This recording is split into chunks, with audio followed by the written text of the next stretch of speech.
Gbajúgbajà àgbà pásítọ̀ nì tó jẹ́ alákòóso àgbà ìjọ tó tóbi jù ní gbogbo orílẹ̀-èdè Nàìjíríà, ìyẹn ìjọ The Redeemed Christian Church of God, Pásítọ̀ Enoch Adéjàre Adébóyè òun là ń sọ nípa ẹ̀.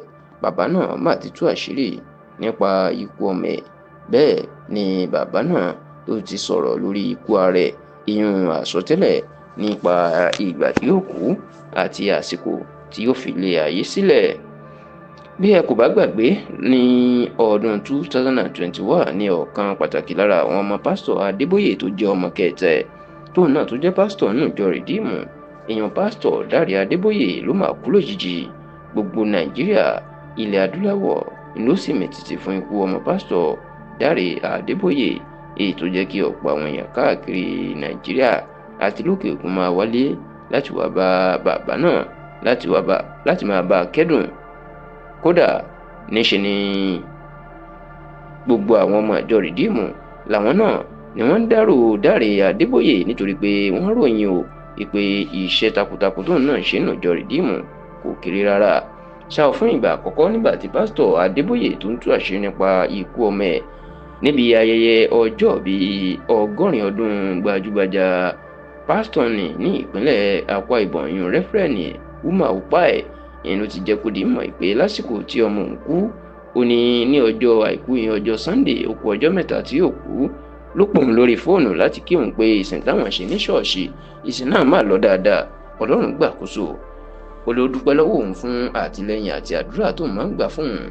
Ṣùgbọ́n tí pásítọ̀ Adébóyè ní kàyéfì ló jẹ́ pé bó ṣe lọ́jọ́ Ṣẹ́gun ìyẹn ọjọ́ Tuesday lẹ́yìn ọjọ́ kẹta tó ń bọ́ mọ́ òun sọ̀rọ̀, ìní wọn wá túfọ̀ ikú ẹ̀ fún òun.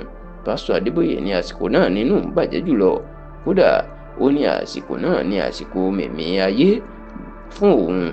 Pásítọ̀ Enoch Adéjàre Adébóyè wá jẹ́ kó di mọ̀ pé nítorí kọ́kọ́ bóun nírònú àti ìpèníjà ni pé lọ́sẹ̀ náà lọ́jọ́ Ẹtì jẹ́ Friday, ó yẹ kóun ṣe ìwàásù, ṣùgbọ́n tínú ń bàjẹ́ tóun ní lè ṣe ìwàásù. Ó lásìkò náà ló ń ronú pé ṣé kìí ṣe àdánwò líle látọ̀dọ̀ Ọlọ́run. Ó fẹ́ dán ìgbàgbọ́ òun wò bóyá òun yóò lọ wàásù ọjọ́ Ẹtì náà, tó sì ní ẹni tóun wò láti ṣe àwòkọ́ṣe lásìkò náà ní Rẹ́fúrẹ́ǹdì Umar Upai táwọn wá ṣayẹyẹ ọjọ́ òbí ẹ̀, nítorí pé òun rántí pé òun náà pàdánù ọmọ tí kìí ṣe ẹyọ kan lọ́jọ́ kan ṣoṣo.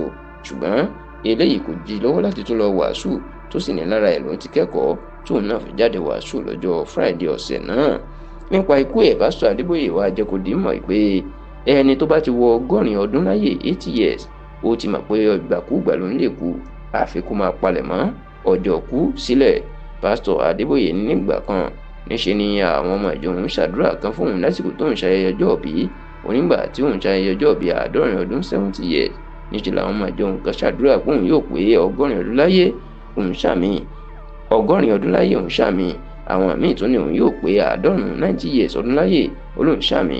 Oníbàwọn níṣe làwọn kan tún ní òun yóò pé 100 ọdún láyé. Pásítọ̀ Adébóyè níṣe lòun ò tiẹ̀ ṣàmì mọ́.